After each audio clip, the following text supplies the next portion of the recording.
Hi, we're Crushed Out, and we are on Indie Buddy. I'm Moselle. I'm Frankie. Well, we're Americans. We enjoy American rock and roll. Good food and yeah, basically fine we wine. are on our first European tour, and this is the fourth date. We started in London, and then we were in Leicester, and then Glasgow, and now we are here in Dublin. And we've been a band for 6 years, and we've played in 45 of the U.S. states. We've logged 600 shows, but this is our first time overseas, and we couldn't be more excited. We met because we lived in the same building in Brooklyn, so we would see each other in the hall, and we eventually got to talking and gravitated to the same kinds of music. Started playing together purely for fun, and then performing in Brooklyn led to taking the band more and more seriously because we were writing and recording and playing more shows, and that's how the whole thing got started. We've been here We've about been here an about hour. 4 hours. You guys were very Yeah, you guys kind. are like the third Everybody's people been we've cool. met. The Soundman was the best of our tour so far. That's not saying It's going a whole well. lot, It's but going good. Simon's kicking ass. He's a good guy. Yes, definitely. I kind of feel like we're entering an era where genres are more and more muddy, and we love music so much, and I've grown up listening to music my entire life, and it's very hard to pick. When you're writing a song, you either just write the song and it comes out how it is, or you aim to craft it with a genre in mind, or you try something. Maybe I could try to write a Link Ray song,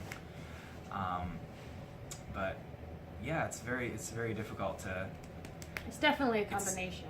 It's You very- have your inspirations, and then you can't help what you happen to be at the same And it's very difficult in this day and age to brand your music, I find. Like, when you describe something to someone, it can mean completely different, even decades. Like, you could say rock and roll, and someone would say, oh, like the Velvet Underground.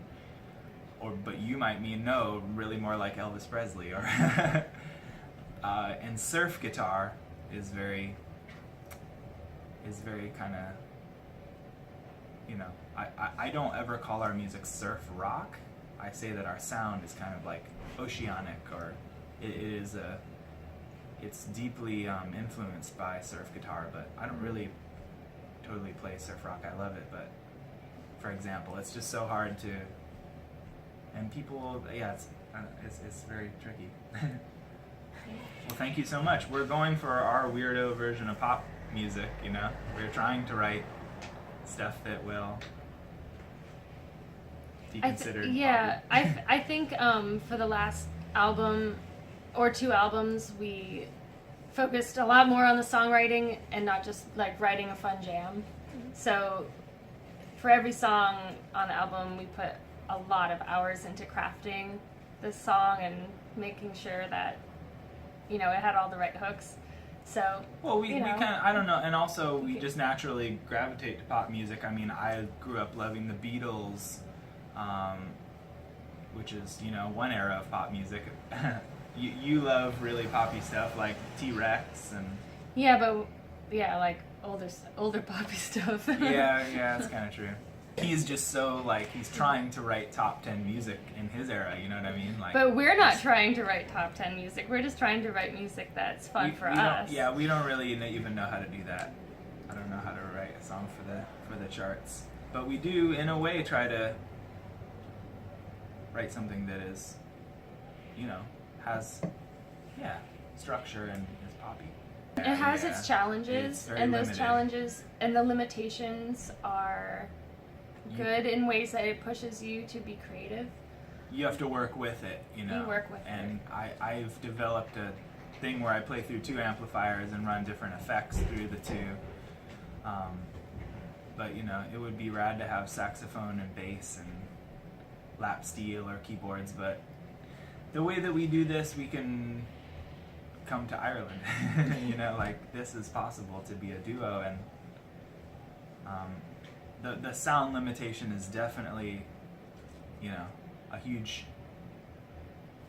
The way that we write and record, we acknowledge that limitation. We don't take it too far. When I might add like a synthesizer or a keyboard, but I might like, double the vocals and put harmonies on there. But you don't want to go too far because you don't want that to be missing from the live show. So that does influence how we make our music. No, I also like the idea that every band, when they play they created this song and they tracked it and mixed it and it's all perfect. Now they have to cover it live. They're kind of like covering themselves. Yeah. Alien Ocean popped into our heads when we were walking around trying to come up with a title that would tie together our whole, lives writing and recording these songs and kind of the themes of the songs. And it just kind of seemed to be this fun, playful thing with a lot of imagery to it, and I saw many meanings in it. Alien Ocean is kind of like, quite honestly, how we feel sometimes within our own country, and seeing, And it's also, for me, about for one thing, expanding your imagination. And if you were to imagine what an alien ocean would be like, just in your mind, you can just like dream water on and outside on. of our planet. You can imagine different plants or different animals, and you can just keep going. So for me, it's an idea of expanding your own imagination too. That song is, we've been living up in New Hampshire. I'm born and raised in Los Angeles, California, so as suburban as can be. And then I moved to New York City, and we came up to New Hampshire, and there are a lot of creatures around. There's a lot of animals that make different noises, and birds, and I like to think of them as it's kind of a creature noises kind of song. Mm-hmm. And it was interesting to me to think that one creature making a noise sounds terrifying to someone else, but that might be like their love call or something. So it's a bit about miscommunication and, communication and miscommunication. I would say that's more on my end.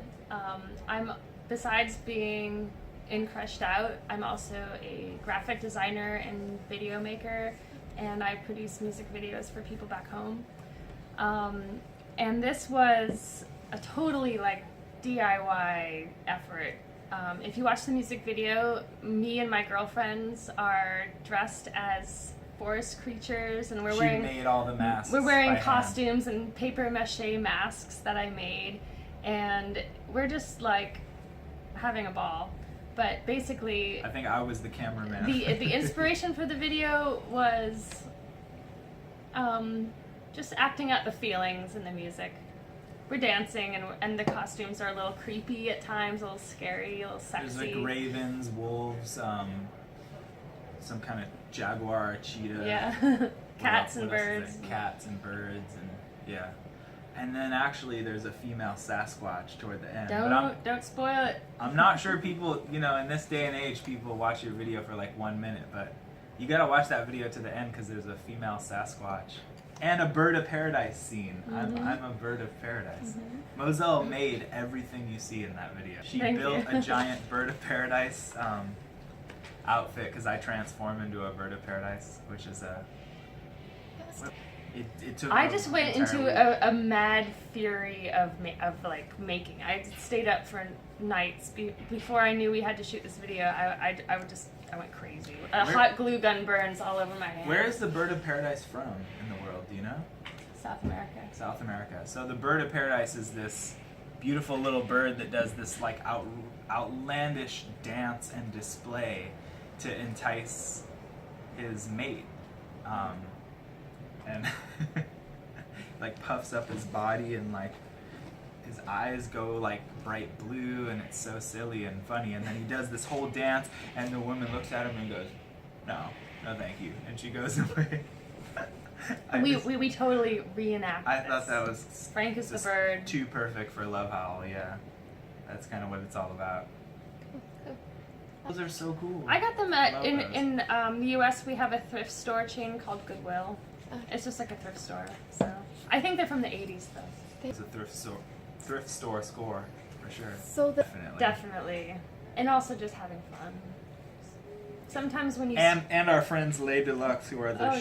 shiniest. This is I mean, when they we go influence on us to be stage, more we glittery. like to feel more than ourselves, and I think when you dress up, it just puts you in the right mood to put on a good performance. So we like to be sparkly. you have to sparkle on the stage because the lights are on you, and You have to sparkle. she's been putting glitter in my sideburns. We call them Glitter burns. glitter chops. Glitter chops. That's cool. Well, I think that as there are a lot of duos now, but the duo is an interesting energy to me because it's like the collision of two energies. Whereas like a band is you're kind of feeding on it. It's almost like a circle. You're all kind of like riding on this thing together. But the duo, all you have is like your energies colliding. So to me, It can be intense. it can be very intense, and it can all crumble in a moment. Sometimes which I is, feel like the audience is watching a train always about to derail. yeah, that's definitely the thing. And so there's 'Cause we- just like We didn't. tension. Yeah. Yeah. And you know we reference there of rock and roll that is like almost, I don't know how to put it. I don't know how to put it into words. We're trying to put on. Trying to put on a joyous experience. Yeah, exactly. There you go. It's a good question. It's usually always the new ones. It's kind of true. Because that's what you're excited about. We're performing a track tonight that's not released yet. So I'm excited about that one. I like to play the first song in our set because I love the way that we wrote it, and I feel like it's one of our more original tunes. It sounds kind of like the era of rock and roll that we love, like Link Ray, but then it's also kind of like a bit of Egyptian scale. Out of the Blue is our song. I like to play that song a lot live because I like the lyrics and the big fuzzy guitar sound. Oh my goodness, absolutely. Yeah, but I it's can hard to never remember think a of them in good the one. moment, though. I had a lady in Alabama give me the finger as I walked out. That was pretty bad. Oh man, what else? Frank jumped on the kick drum and it literally imploded. I broke a kick drum in New York Frank- City yeah. at this like historic venue in the Lower East Side. You know, they make you use their drums because there's no room in the venue in New York City, and this was the kick drum everyone played on for probably 12 years, and I jumped up on it and it just caved in. This was an era when that was part kinda of our cool. act was like Frank would get really excited and he'd jump on the kick drum, And it just went. and this time it just imploded. That was pretty cool. What else? Oh, has and then happened at the on same stage? venue, I set off the fire extinguisher loading off the stage. That's true. The So fire like extinguisher the headliners shot all getting over ready the to room. go like get on, and then like we're like rushing to get our gear off, and there's a fire extinguisher on the wall, and it just went like wet, awful white And there was dust still all a- over the venue. There was still another band. There was still a band waiting to play, There was and they still a had to band get waiting to everyone out of the room to sweep it up. That was What bad. else? See, this is the best kind of questions, and then I always blank in the moment. I was heckled by a woman in Memphis, Tennessee. Yeah, like she like made fun of me Like why? Why? in Memphis, Tennessee. That's how rough Memphis, Tennessee is. I just think that's kind of cool. I didn't like it at the time, but now that I think about it, that's pretty cool. They've been wonderful. London was particularly fun. Yeah. This is only our fourth show? Yeah, we're just getting started. Yeah, we're just getting started. We're having a blast, though. It's so fun. Like, this took, you know, we're a very independent band, so we do, you know, I book the tours and we do the promo for it, so it was a lot of work to put this together. A labor of love, you know, so It's just like we're still kind of like every day amazed to be it here. just keeps happening. Like all these plans we put so much work into we've been working making on, it happen. and now it's happening. So it's just fun. That's hard to say. It's equal. I find both. with our kind of music that is so, all the sounds that are happening, we literally have to play them with our bodies or get our voices to work the way we want them to. There's no electronics being triggered or anything. So I find with that kind of music especially, you have to have a balance of both. You have to have the downtime to create new music, but then you really need that release of performing live with human beings there. And rock and roll is very much like 50-50, if you have a room of people that are giving back to what you're giving, like it can really get crazy and great. And that's something that we just kind of have to have. We would never just record music. We would have to seek out the gigs and that kind of release there. I would say practice a lot and record your rehearsals. And surround yourself with good people. Wish I knew that at first. Surround yourself with people who aren't dicks, basically. And yeah. Let's see. What is that's so important. What would I say to someone very young who wants to play in a band? I would say work hard, be kind. Rehearse a lot before you play your first show. Yeah, maybe don't rehearse at the shows. Like, don't just play a lot of shows to get good. Like, get good, then play the shows. Yeah, we just went onto do. the stage like right away. We probably should have like worked on it for a year before.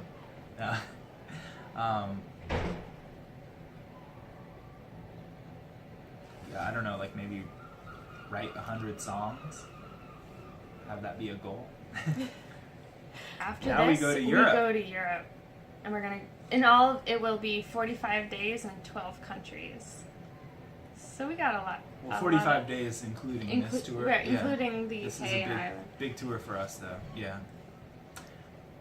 From here we go back up to Scotland and then back to Wales and Liverpool and Bristol.